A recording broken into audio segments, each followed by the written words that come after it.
coming up, let's say 20 years later. I find that interesting. And the two of them, president and vice president, you mean he didn't whisper anything to say, boy, Carlisle, I got this document here with this $100,000 overdraft. Talk to me about it. Now, what's going on here? During this last term, he ain't mentioned nothing. He didn't mention anything before. Hey, boy, I don't know why. Maybe this one in the bottom of my head. I can't understand. But anyway, Carlisle has said, of course, he denied everything. And he has said that he is going to put that to his lawyers and let them deal with that. And I could understand all of that. And I don't blame the man at all, because this is serious stuff. This stuff, if true, it can be the difference of him getting or becoming the president of the Leeward Islands Cricket Board, or him not becoming the president of the Leeward Islands Cricket Board. And it's timely, I should add. It's a very political move. A very good political move coming in just before the elections. And boy, I don't know. I'll have to wait and see how this thing plays out. But anyway, we will wait and see. Now we continue. Since we are on Leeward Islands cricket, we might as well stay with the Leeward Islands on the 19 squad. A squad has been released by the Leeward Islands Cricket Board to be part of the West Indies on the 19 tournament that's going to be happening in St. Vincent and the Grenadines. And this is the team: Joel Andrew, captain, and Tegan Barbuda. That is the youngster. He played for West Indies. Outstanding performance last year. Nathan Edwards, vice captain, St. Martin. I really like this youngster, Nathan Edwards. I think he's a tremendous future. I'm a little disappointed that he didn't play for the Leeward Islands in the recently concluded 4-day tournament. I would have liked to see him in the last 2 games at least, because both of them had tremendous performances. I think they were named in the ICC West Indies on the 19 squad. And Joel Andrew, he may have missed the first or second game, but he played well, and he had an 83 here against who it was. Was it the Academy? And it so happened that Desmond Haynes was here to see him play. And hey, this guy, he's not intimidated, and he's only 17. But we continue. Matthew Miller, Antigua and Barbuda. So too is Mikali Tong. Coming out of St. Martin, we have Tayanik Honor, Devanand Singh, Michael Palmer, and Israelite Moting. And also out of Antigua and Barbuda, Yannick Watley, Brent Joseph, Makaya Mackenzie. Out of St. Kitts Nevis, we have 2 players, Cordell Cook, Xavier Henry. Cordell Cook, I have to really big him up. He was the only bowler to get a fifer in that tournament. And if I'm not mistaken, and Curtis Cook, who I believe is listening, his father, can call and correct me, he had 10 overs, 5 maidens, 8 runs, 5 wickets. 10 overs, 5 maidens, 8 runs, 5 wickets. You can't get anything better than that. So I must commend Cordell Cook for that performance and actually making the team. I must commend his father, Curtis Cook. Curtis has been pushing and working and supporting and encouraging this guy. I'm certain from since he's back in Pampers. I remember seeing him with bats and pads taller than him, literally. And I'm hoping that he goes on to make the West Indies on the 19 team and move on from there. There are 3 reserves: DeAndre Drew of St. Kitts, as well as Caden Francis, also from St. Kitts, Rajani Didier out of Nevis. We are confident that this team, under the leadership of Captain Joel Andrew and Vice Captain Nathan Edwards, will bring great success to our cricketing endeavors. Please join me in congratulating these young athletes and supporting them as they prepare for their upcoming matches. And this is tremendous news, especially for the youngsters. So we hope they do well. Now, the World Cup that is starting the 1st. So today is the 28th. We got the 29th, 30th, 31. 3 days. And boy, the West Indies, they really raised the spirits of everyone because they engaged in a 3-match series against South Africa. And they took care of business.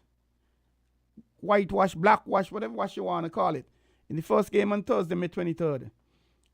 All games were played at Sabina Park. West Indies won by 28 runs.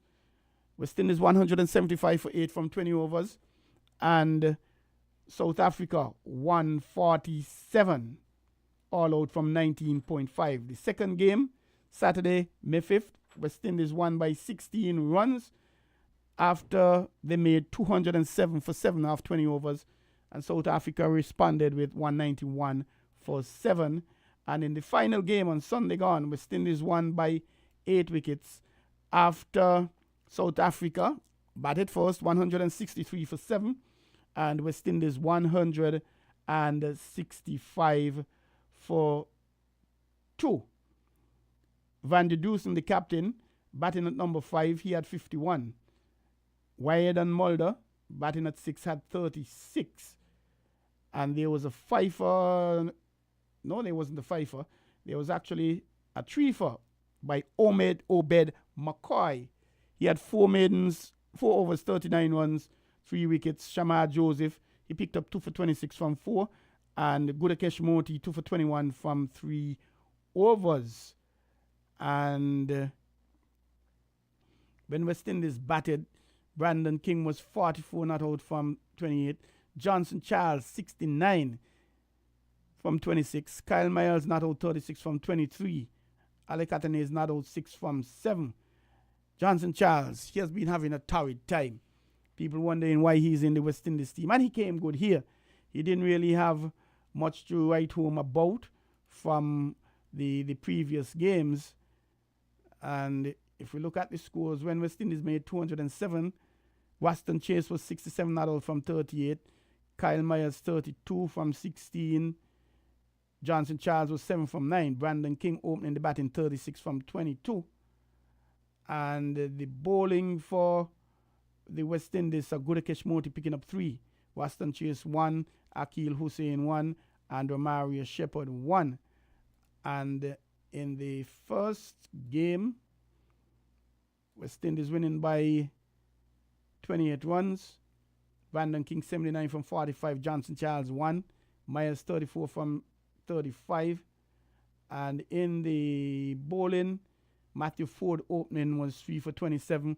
Gudakesh Moti again. He had a good showing here. He was 3 for 25. Obed McCoy 2.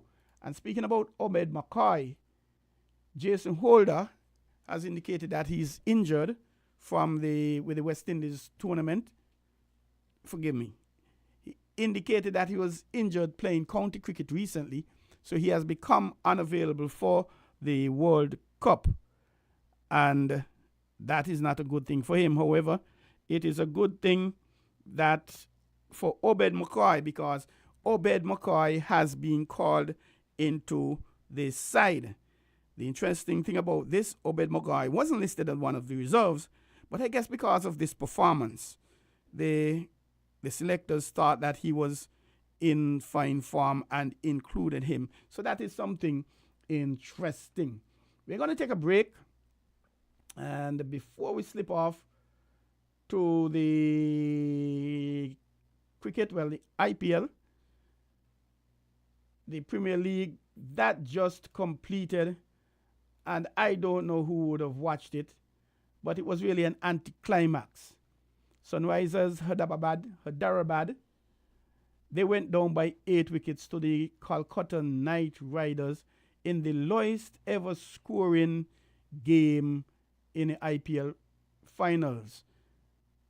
SRH, as they're called, Sunrisers Hyderabad, they made 113 all out from 18.23 overs. And the Kolkata Knight Riders won 14 for 2 in 10.3. These guys knock it off, man. 20 from Markram, batting at 4. Nitish Reddy had 13 from 10. Class and the wicketkeeper batting at 6, 16 from 7. Pat Cummins batting way down at 9. He was 24 from 19. 2 wickets for Mitch Stark. 1 for Aurora. 2 Harshit Raina.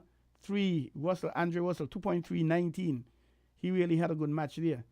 And in terms of the batting, the wicketkeeper opening the batting, Ramala Gubaz, he had 39 from 22 balls.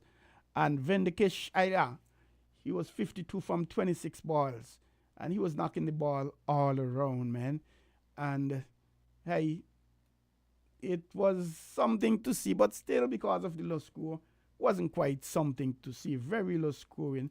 And we had guys making 200 and plus.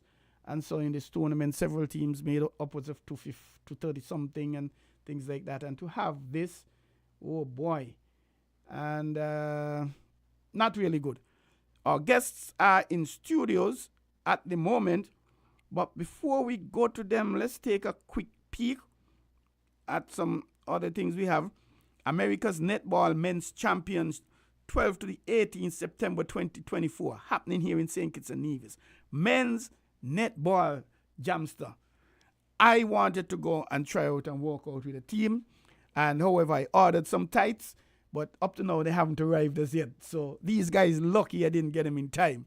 But who do we have here competing? We have the Dominican Republic, Barbados, Canada, USA, Grenada, St. Kitts Nevis, Antigua and Barbuda, Jamaica, Trinidad and Tobago, St. Vincent, and the Grenadines. Now, this is some serious business here, guys.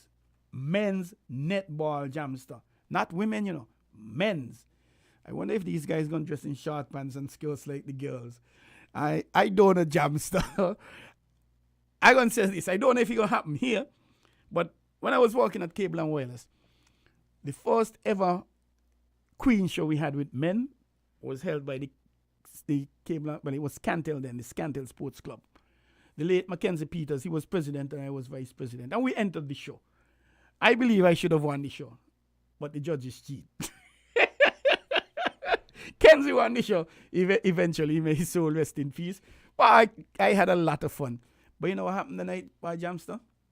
We were told that a lot of homosexuals came up to look at the show because if men going in a Queen show, it was felt that, well, boy, these guys got to be leaning on a certain side. And they took up all of the front seat. So I on the stage going on bad and I looking down and man recognize none of these people.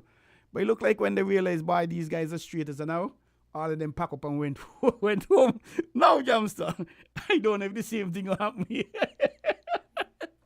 Could you imagine Zeke Percival playing netball in one of these tight pants and a skirt just about 7 inches long?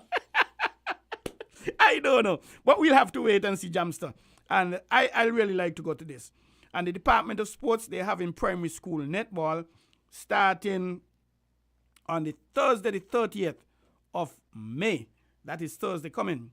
The Glassfords, and they're playing at several venues. All games 3 and 4 p.m. Dean Glassfords, Keon at Molyneux at 3 o'clock. Violet Petty, Joshua Obadiah Williams at Molyneux at 4. Date St. Paul's, coming up against St. Paul's in Sadlers at 3. Edgar T. Morris versus Sadlers at 4.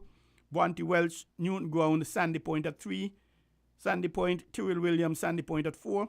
Irish Town, Primary, Tucker Clark Primary, the Village at 3.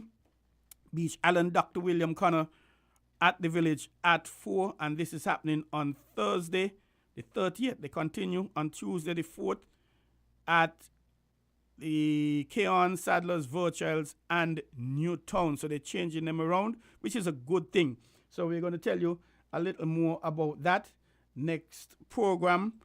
And there's going to be a draw for the handball, the World Handball Tournament that's happening. The draw for the 2025 Handball World Championships. That's taking place tomorrow, God's Spear. And there's a best possible draw. Slovenia, Italy, Cuba, USA. The worst possible draw. For the US, I think this is France, Costa Rica, Brazil, the USA. Should the USA have sent its A team to NACA to get in the pot, in pot 3? Well, they have some pots here, and the USA found itself in pot 4. I don't know much about the handball. I'll have to do some research, but we have to find out how that goes. And in track and field, quickly, we have some good news, Jamster, and we have some not so good news. Some athletes from St. Kitts and Nevis, they've been doing well, a male and a female. The female, she led her university to victory in the 4x4, breaking their previous record. And that's Zaria Allers Liebert.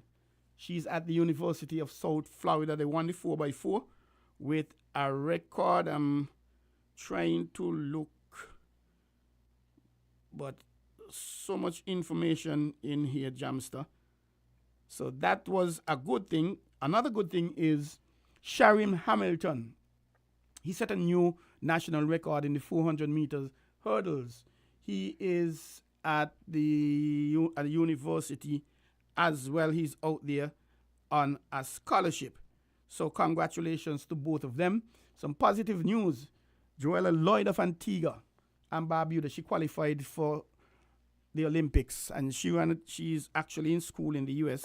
So congrats to her. But the not so good news, Jamster, before we get into golf, there have been 2 bands meted out. A teen sprinter, he had some gummy, what they call it? Gummy. Well, Isam Asingna, he is banned for 4 years. The sprinter who set the under 20 world record at 100 meters has been banned for 4 years, and his record stripped after anti-doping officials ruled against him. His claim that his positive test for performance enhancer came from eating recovery gummies. The Athletes Integrity Committee, which runs track and field's anti-doping operation, announced the penalty Monday for Isam Asinga, who ran a U20 record of 9.89. Wow, that's a scorcher, 9.89 Jamster. And the guy's under 20 seconds in the 100 at South American Championship last Sunday. He plans to appeal, but I don't know what is going to happen with him and that. And there is a pole vaulter who has been suspended as well. And here we are, Jamster. Let me pull it up. Jamster, I have to get one of these things that when you think about this thing, it starts. And this is dated 28 May 2024 out of Morocco. The Athletics Integrity Committee, AIU, has banned Rio 2016 Olympic champion Thiago Braz for 16 months for the presence of Ostarine glucuronide, which the athlete said he consumed through sports supplements containing the banned substance. The 30-year-old Brazilian pole vaulter, who won Olympic gold in front of his home fans 8 years ago. That's the name I said? Yeah, Thiago Braz. He won gold in front of his fans 8 years ago and followed up with bronze in Tokyo 5 years ago. Will now miss the Paris Olympics Games. He was deemed to have breached the World Athletics Anti-Doping Rules ADR 2.1 relating to presence of a prohibited substance or its metabolites or markers in an athlete's sample. And from what I read, they went light on him because he did some investigations and he checked his doctor. But even though you check your doctor, Jamster, and the doctor say, yes, this is good, and they find it. Dog dead with you still, boy. Dog eat your supper. It's sad to hear. And some time ago, Jamster, an athlete went to a party, I think that was in Trinidad, and he enjoyed some barbecue meat. It was horse meat at that, Jamster, barbecue horse meat. And next thing, they test him. They find steroids in him. When they do all the tracing, they checked the horse meat. The horse had steroids in it. It was a race horse. They had taken down. So the owners or whoever had injected steroids, and the guy was banned for 4 years. He was a volleyballer, I think. So you have to be careful. You are responsible for what goes in the body, Jamster. Whether somebody give you or you don't know. But anyway, we get back Jamster, and we now go to the golfers. And boy, Jamster, I think I'm going to play golf, boy. I'm seeing a lovely lady in here. And we are going to find out what's happening with golf here in St. Kitts and Nevis, Jamster.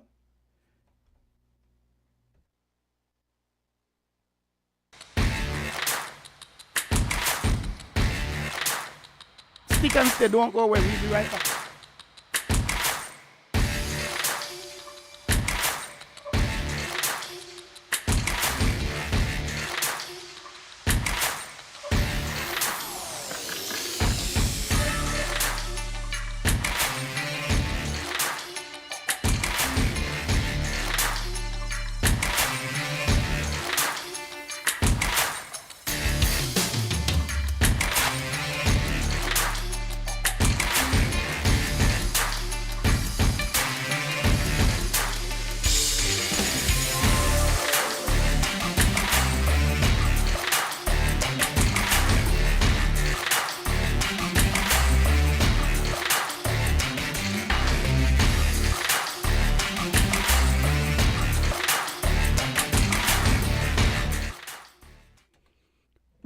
Welcome back.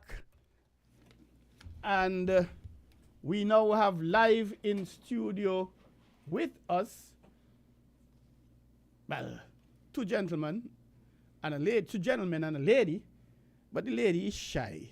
She said she's here as a pom-pom girl. But let us go to the studio. Say good evening, gentlemen. Welcome to On the Ball, Win FM 98.9. Good evening. Good evening. Well, I shouldn't be welcoming you guys, It's like you guys own here now, you're part of it. You're here almost every week. Could you please tell us who you are? First, let me congratulate Win FM on the celebrating 25 years of wonderful service to the Federation. It's 25 years, right, Jamster? 22. Oh, it's 22 years. You're going in advance. There's another 3 years we'll be there. So I want to congratulate Win FM on that. My name is Zeke Percival. The president of the Royal St. Kitts Golf Club.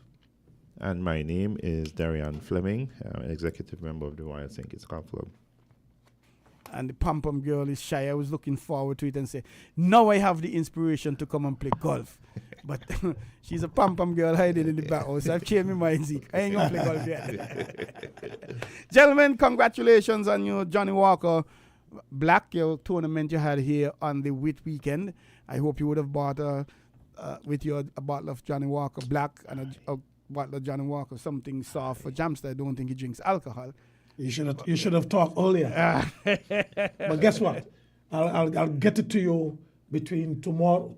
What's tomorrow? Wednesday. That's wonderful stuff. Between tomorrow and Friday, I'll get it to you. I appreciate that. I was just trying to think as old people say Jamster.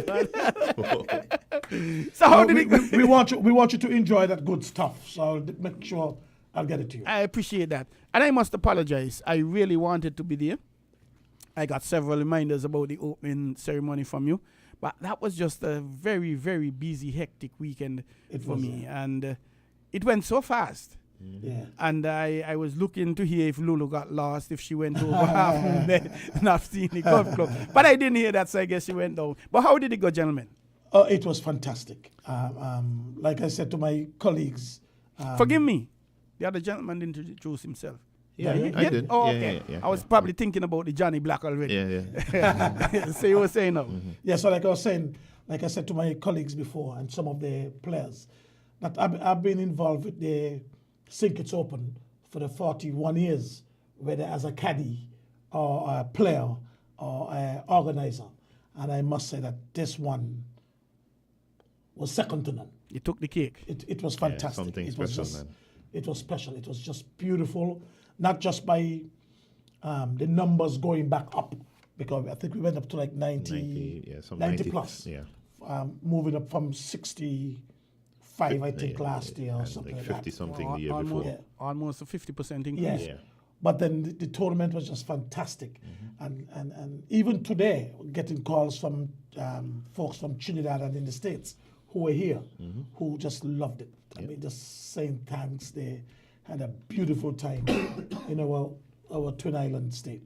I mean, Zeke, just to add to what you were saying, I think this Sunday evening, the Monday when we came back from Nevis, I met two ladies that were in the lobby of the Marriott who were here as a part of the trip.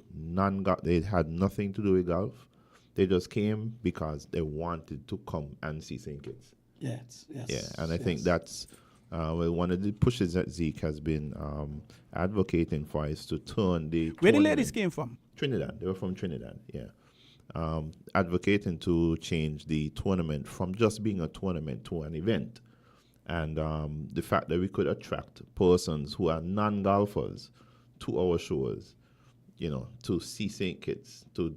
They did, I think they said they did the island tour, and so on. They went over to Nevis, did some relaxation and stuff like that over there, went to the beach, enjoyed themselves. And so, I really think we're onto something, and hopefully we can piggyback off of this and even introduce other events separate from the St. Kitts Open. Yeah. The beauty about it is, as president, I have a dream called to Martin Luther King. You sound like him, yeah? Yes, I want to turn. I keep saying, this tournament should be an event, and the good thing about it for me is that the members of the committee has that same dream, wants to see this tournament move to the high level. I was doing some figures, and for over the weekend, Trinidad alone was responsible for 100 beds. Wow. 100 beds. 100 beds. Wow. And we used 3 hotels. 3 main hotels was the Marriott, the Sugar Bay, and the Royal St. Kitts Hotel. And Trinidad alone, for the total for the weekend, was 100 beds. True. So that says a lot. And that motivates me more for next year, for us to push Yep, harder big and better. and get it bigger and better. These 100, they were not just players. They would include the pom-pom girls just like- and the visitors, Yes, like the 2 Darian ladies. said. I think if I'm right, there were, I think, 18 or 21 folks from Trinidad who didn't come to play golf, just come to hang out. Wow, that's wonderful, man. Yeah, it's just, but the weekend of golf, the tournament was just beautiful. We can't say more thanks to Johnny Walker, to the local agent Rams Group and trading. They got traded now. But it was fantastic, honestly. It was. So that suggests you had how many golfers out of Trinidad? I think we had 20. They were the largest number. There were more Trinidadians playing than people from St. Kitts Nevis. Why are you telling me? More Trinidadians playing the golf than Yes. Yeah. or local. On the scoreboard, everybody had the flag By beside the name. If you see Trinidad. Wow. There was more Trinidadians playing than Kittitians. So that also gives you another challenge to ensure that this doesn't happen next year. That's right. So that sounds like me and Jamster going to have to play golf to come over. Yeah, we need to build our numbers. And I'm going to have to bring the chick, a chick I have in Keon, one I have in Molyneux, another one in Phillips's, and 2 I have in Nevis. Right. But still, I always want Trinidad and Jamaica and the other islands to have more people. The more the merrier. Because our aim is to full beds. How many countries you had, and what's the breakdown of players and persons from those countries? I can't give you a breakdown of The number of numbers, players, but we had players from Guyana, down in the south, to the U.S. Virgin Islands. There was one guy registered from Jamaica but didn't make it. Yeah. I think we had somebody who has African roots as well. Somebody from Antigua, I think. That's right. He's from Nigeria. He's from Nigeria. He's from Nigeria, yeah. but he's now living in living in Antigua. Antigua. There was one guy flew in from Vietnam. Vietnam. Yes, but he's actually American now, But his good friend was coming to St. Kitts, and he wanted to come, so he Wow. flew and came down for the event. From Vietnam came down to this. Yeah, flew to the States and came You, down. you guys really onto something here, man. This sounds like look, it's going to be a gold mine in the next year or two. One of the things that we really try, we say this all the time whenever we go on air. People, it's very unlikely that you'll have persons flying to St. Kitts to go and see Scaba. You know, if Scaba is having like a regional, not a regional tournament, just a general tournament or something like that, right? But because of how the golf community functions, if once people know that play golf, it's going to be a good time. They don't even say bring your A game. They'll just say once they know it's going to be a good time, they're there, and that's the nature of the golf community, you know. Just this afternoon, I got a call from a gentleman. He was here for the Open. But he called me to try and organize a group of 20 for next year. This have nothing to do with the group that was here. Only he was here, but not in that group. And he called me today, asking me to organize for a group of 20. Wow. For next year. So we already start planning for next year. I like where this is going because we're now trying to expand our sports tourism product. Yes. Mm-hmm. And your event, it's a good idea of that. And even with what you've just said, a gentleman already booking for 20 for next year. Mm-hmm. And I think this is something that I believe the Minister of Tourism would be extremely glad to hear. And perhaps the Ministry of Tourism might be able to get involved and assist in some way. So are you thinking of approaching the ministry and have them partner with you?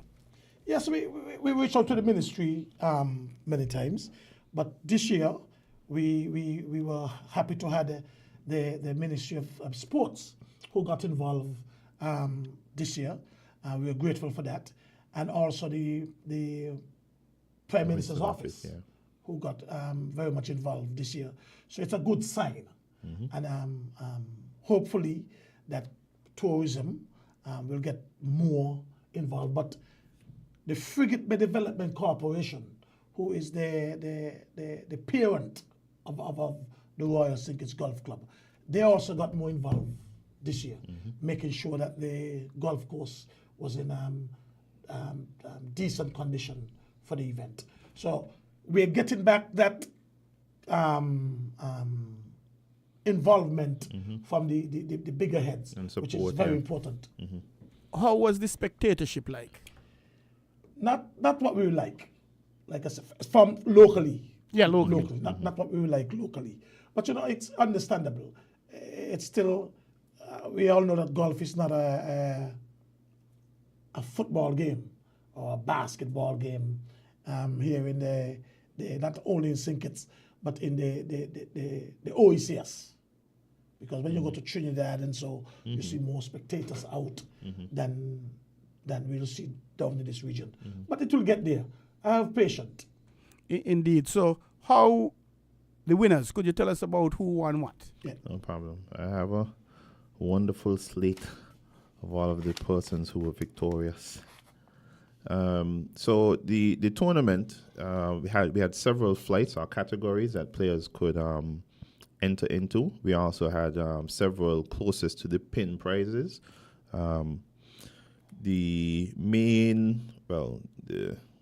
We had flights called the Stableford flight that was open to males and females. So for that category, we had winners, Miss Wilma Proctor, she was from Anguilla, Jude Agostini, I think she's from Trinidad. And also Winston Jailal, also visiting from Trinidad as well. In the ladies categories, we had players, our prizes for both gross and net participants. Winning the net categories, we had Miss Diana Austin, and the second net prize went to Kim Campbell. The first gross prize went to Jacqueline Crawford, and the second gross prize went to Ingrid Seabram. I think those two winners were from Trinidad as well. Going on to the Super Seniors category, we had a great showing from Trinidad as well as locally. In the net categories, we had Richard Lara, that's the brother of Brian Lara, placing third net. Juman Soleiman, that's also a Trinidadian, winning second net. And Mr. David Sebastian, I think he's a local, correct, Z? He's a local. Yes, winning first net prize. And then in the gross categories, we had the VP, Mr. Cedric Jeffers, winning third gross. Tony Patandine winning second gross, and Mr. Doug Laurie winning the Super Seniors category with some really fantastic play. I think Doug shot 76 and 74. Doug Laurie of St. Kitts. Yes, of St. Kitts. In the seniors category, I'll just go through all of them. In the seniors category, we had Tunda Baker in the net, winning the net prize in the seniors. We had Mr. Sean Weston, the main sponsor from Rams Group of Companies, who helped us organize the tournament as well, winning second net. And Mr. Rock Charles Blake winning first net prizes in the senior category. In the gross, in the seniors, we had Mr. Eldine Baptiste, cricketer from Antigua, winning third gross. Second gross went to Mr. Elvis Boren, Tony Boren from Newtown, and Mr. Dion Messiah winning first gross in the seniors category from Antigua. Moving on to the men's category, again, a good slate of players. We had Mr. Juan Castillo, originally of Belize, but who spent many years in St. Kitts, but now is working in Anguilla, so he would have played under the Anguillian flag, placing third net. Tony Passard of Nevis placing second net, and Mr. Vance Rollins, also of Nevis, placing second net. In the gross, first net, sorry. Third gross was Mr. Ronald Dorset of Nevis again. Second gross, Mr. Noel Trent, that's Trinidad. And then first gross is Mr. Chris Hensley, winning that category. Chris for sure is a well-deserved winner there, as he's been working very hard on his game. And then going on to the bigger boys, if I could refer to them as that, in the championship flight, we had the third net, Mr. John Zuliani. Second net prize would have gone to myself, Darian Fleming. And first net to Mr. Robert Byron of Nevis. Third gross would have been to Mr. Ciolo Joseph, who is a 14 or 15-year-old golfer from Antigua. He's a very, very good player. And this was really awesome to see as well. The first and second gross prizes went down to a playoff, which means that after the regular 36 holes of play, 2 players were tied and we had to have a playoff, which was a similar ending to how the tournament concluded last year. And we had Adrian Norford placing second gross to Mr. Raymond Percival's first gross winning. And this would have been the 4th time in a row that Mr. Raymond Percival has won this event consecutively. That's what in a row means. But it was a really, really fantastic showing, a lot of really great golf, and we're really hoping that we can get more persons to actually come out and see what type of skill set and giftings that golfers actually do have. It's not very far from what you would see on TV. But also to just have a good time with us and potentially even get introduced to the game. 15-year-old, you say? 14. 14-year-old. 14 years old, yeah. Gosh, man, that got to be awesome. Yeah. He's a very, very, very good player. Very, very, very good player. It puts a lot into the game. Yeah. And speaking about youth, what has become of the youngster who went off to the tournament? Clayton Howdiel. He did very well. Unfortunately, most of the tournament got rained out. Yeah. But there was a cut where they play 2 days, and then there's a cut off, and he made it to the second round. Mm-hmm. So which was fantastic. Mm-hmm. But unfortunately, the tournament got rained out. Mm-hmm. But from all reports, speaking to Mr. Jeff Champ, who organized that tournament, I spoke to him a few times.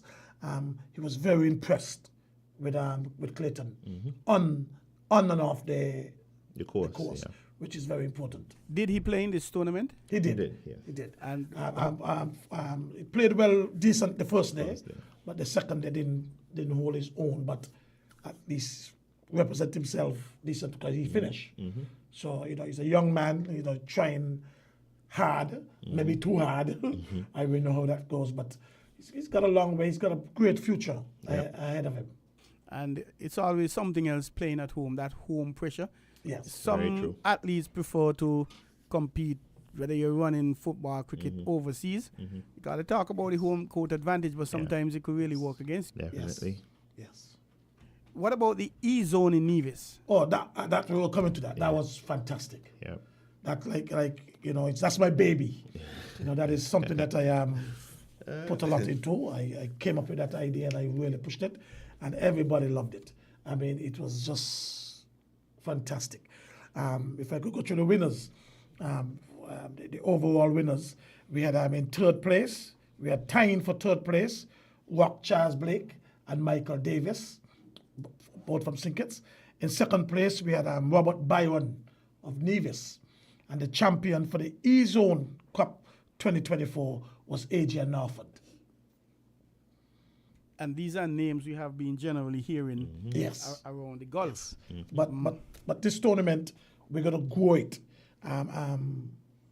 Today, I spoke with the manager and director of the Millennium Golf Course in Trinidad. And we're going to do some of the playoffs there. So this E-Zone, we're going to grow this tournament, and because that helps to bring people to St. Kitts and the St. Kitts Open. And hopefully someday we might be able to go on our own. So you get people coming to St. Kitts and boat end just for golf tournaments. You guys sound like you've been doing a wonderful job, and we are slipping away time-wise. And sponsors, again, you want to thank your sponsors. Anything else you have to mention that may have slipped you? Before we thank our main sponsor, especially Johnny Walker, I want to just announce to the general golfing public that July 27th and 28th, there's a tournament. We're going to dub it. The name of it is the Culturama Golfarama. Culturama is celebrating 50 years. I like that. Culturama is celebrating 50 years. So we are putting on a tournament in July 27th and 28th. It's the Culturama Golfarama, sponsored by the Four Seasons. Where's it going to be? In the Four Seasons Nevis. It's sponsored by Four Seasons. And it's Culturama Golfarama. Golfarama. I wonder if I have time to learn and get ready for that and Of be course. part of it. Of course. It's a lot of time. Are you having any categories, males, females, juniors, seniors? Is it an open It's going to be competition? just open. It's going to be an open tournament, like everything else. We have to try and bill it because it's the first time. It's the 50 anniversary. So we're going to work on that to try and build a tournament for Nevis. How many players are you expecting to participate or making provisions for? I would love to get 200, but 60 will work. But to clarify, if females are in it, Oh, yeah. is there going to be a separate category or they For have females, yes. It depends on how much females. Participants. 'Cause you don't want to have a competition with just two ladies. Correct. So it depends on the registration. We will tweet it accordingly. Is it just for nationals, residents? Oh, no. Whoever. No. I already sent notice down to Anguilla, St. Martin, Trinidad, and the Virgin Islands, and Antigua. So hoping to get some response from some of them and start registering early o'clock. Golfarama. I like that name. Culturama, Golfarama. Who knows? Culturama, Golfarama. Maybe somebody might come up with a song about the Golfarama, eh? Yeah. So your sponsors again? Yeah, man. We had a really supportive group of sponsors this year. Like Zeke said earlier, mainly Johnny Walker through Ram's Group of Trading. The government of St. Kitts and Nevis. We had Development Bank on board with us for the first time, I think, this year. Flow, Digicel, National Bank, National Insurance, Park Hyatt, El Dorado, Carib Brewery, Sweet and Savory, Island Life, TDC, St. Kitts Marriott Resort, SL Hosford's, Meridian Medical, Sommelier, Trade Winds, Sugars, Opus Wines, and the Bistro. That's the long list of... And Mr. Marlon Long, yeah. Well, Marlon is a golf junkie. Can't get enough golf. Yeah. Well, I too would like to congratulate your sponsors. Sponsorship means everything, especially when it comes to hosting. Yeah, man. Whether you're hosting a competition, a show, whatever, sponsorship is everything. Without the sponsors, you can't have. Yeah. And congratulations on the work you gentlemen have been doing, you are doing. Congratulations to all your participants and your winners. And we hope that this continues to grow from strength to strength. And who knows, a few years down the road, I might not only be competing, but I might be winning it. Listen, I'm holding you to this, you know. I am holding you to this, you know. Note I say a few years down the road, eh? I'm not going to tell you when I'm going to start quoting a few years from. We're holding you to this. We expect to see you. Again, Biff, I want to say thanks to my executive for a wonderful, wonderful job. I mean, the tournament was just fantastic. And like I said, 2025, the 6th to the 9th of June, we are getting ready for that. That is when the wit will be. Yep. That's when the wit will be. The St. Kitts Open, the SKN Open will be the 6th to the 9th, and of course the 10th will be the E-Zone in Nevis. Playoff, yeah. So you have time to get ready. Well, yes, I guess me and Jamster going to start to train then. Gentlemen, it was indeed a pleasure having you here with us. We congratulate you on this achievement, especially the expansion. And I really look forward to bigger and greater things next year and beyond. And I like the work you folks are doing. And continue doing what you're doing. Thank you. Thanks for having us. Thank you very much.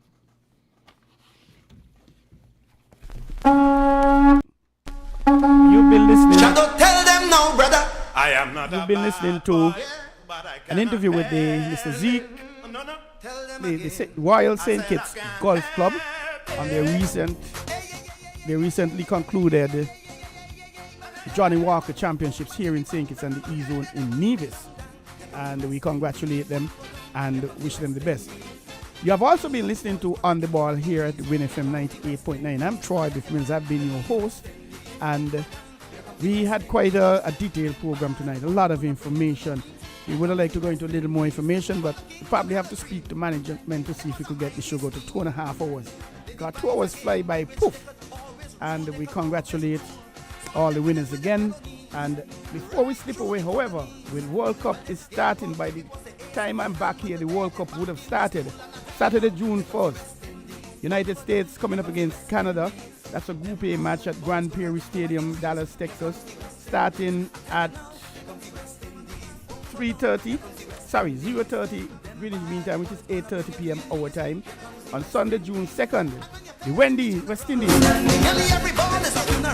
West Indies, here come the West Indies, coming up against Papua New Guinea, which is the second match of the World Cup. It's a Group C match at the Providence Stadium, Guyana, 10:30 a.m. That same day, Namibia coming up against Oman, a Group B match at 8:30 p.m. in Kensington, Barbados. Monday, June, we'll see Sri Lanka, South Africa, 10:30 a.m. in New York. Afghanistan, Uganda, 8:30 p.m. in Guyana. June the 4th, England, Scotland, 10:30 a.m. Kensington, Oval, Barbados. Netherlands, Nepal, 11:30 a.m. in Dallas. India versus Ireland, June the 5th at 10:30 a.m. New York Stadium. My uncle is trying to go and see that match. I don't know if he'll get through. Australia, Oman, 8:30 p.m. Bridgetown, Barbados. Papua New Guinea, Uganda, Providence Stadium, 7:30 p.m. That's just up to June the 5th.